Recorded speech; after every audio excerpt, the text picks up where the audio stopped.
moments later. Halo semuanya, kami dari kelas 6 SMA Negeri Doni akan melakukan wawancara di BMT Mitra Usaha Mandiri Cabang Wonogiri. Jangan lupa saksikan ya. Dadah. Sebelum kita mulai wawancara, bisa perkenalan serta memberitahu jawabannya? Insya Allah bisa. Silahkan Bapak. Oke. Saya nama Setiawan. Saya di sini selaku pimpinan di kantor cabang BMT Mitra Mandiri kantor cabang Wonogiri. Ya. Baik, di sini kami mau melakukan wawancara Bapak. Ya. Mau bertanya, apa sih yang membedakan BMT dengan bank konvensional lainnya itu seperti apa? Iya. Yang membedakan antara BMT dengan bank konvensional adalah sistemnya. Jadi kalau konvensional itu kan tidak menggunakan sistem syariah, sedangkan kalau BMT itu dalam praktek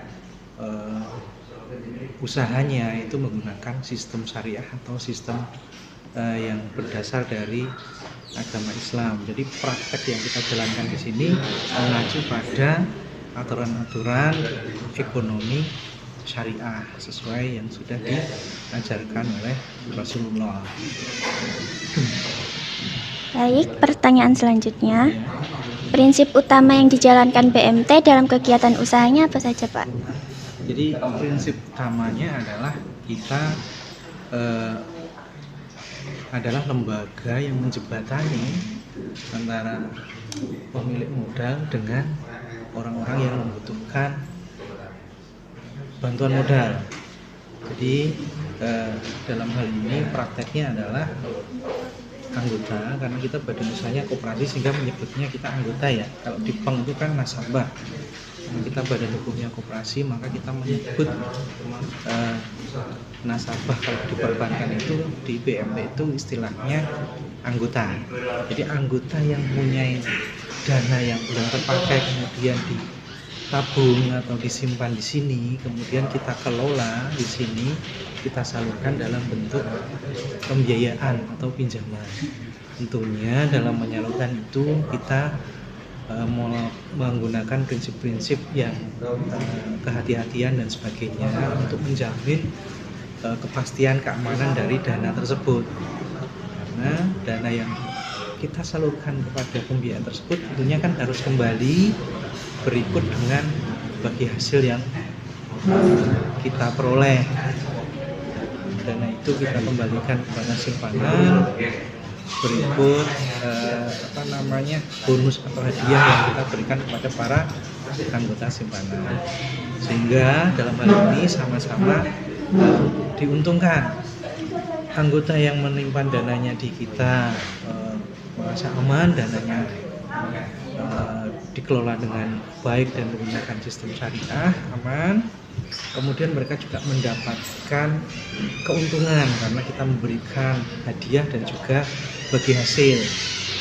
Anggota pembiayaan mereka tentunya membutuhkan dana itu untuk kebutuhan mereka, baik itu untuk modal usaha maupun untuk konsumsi.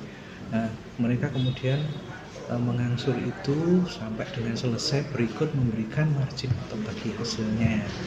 Sehingga dengan seperti itu akan timbul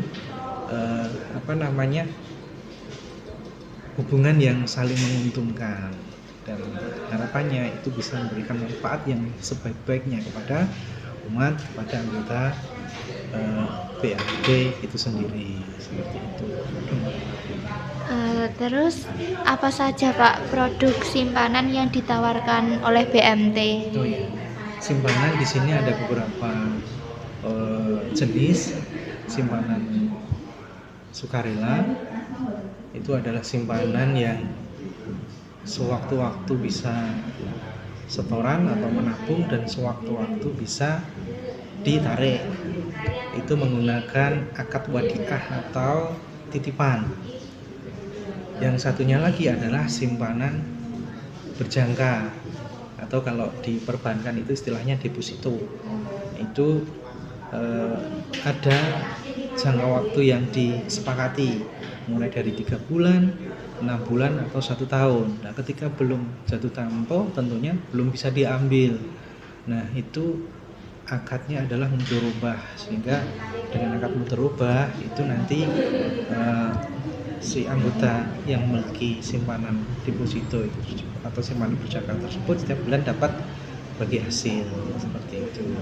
Kemudian produk pembiayaannya itu ada beberapa akad yang kita terapkan, mulai dari akad murabahah atau akad jual beli, kemudian akad mudharabah modal usaha, kemudian akad ijarah sewa, ijarah multi jasa, kemudian akad hawalah atau pengalihan hutang, kemudian juga ada akad MMQ maupun MMBT, yaitu juga sewa menyewa gitu. Baik, apakah ada produk khusus yang membedakan BMT dengan lembaga keuangan lain? Produk khusus yaitu tadi kita menggunakan aspek-aspek syariah itu. Kalau produk khusus saya kira kalau dibandingkan dengan bank-bank yang syariah juga hampir sama ya, mereka punya produk simpanan juga hampir sama, kemudian pembiayaan juga hampir sama, ada pembiayaan haji juga itu juga bisa melayani, pembiayaan umroh juga bisa melayani, pembiayaan konsumtif dan modal usaha ya secara umum hampir sama dengan lembaga keuangan yang menggunakan sistem syariah. Terus apakah BMT juga menjalin kerjasama dengan LPS, Pak? Untuk saat ini memang kami belum terjalin kerjasama dengan LPS. Harapannya ke depan nanti bisa untuk memastikan keamanan dari dana anggota ya. Tapi alhamdulillah dari kami internal BMT Mitra Mandiri itu untuk pengelolaannya maupun pengelolanya itu menjunjung tinggi asas kejujuran dan keprofesionalitasan, sehingga itu akan menjamin keamanan dari dana anggota yang tersimpan di sini. Yaudah, makasih ya Pak sudah mau kami wawancarai. Oke, siap. Terima kasih kembali, sama-sama.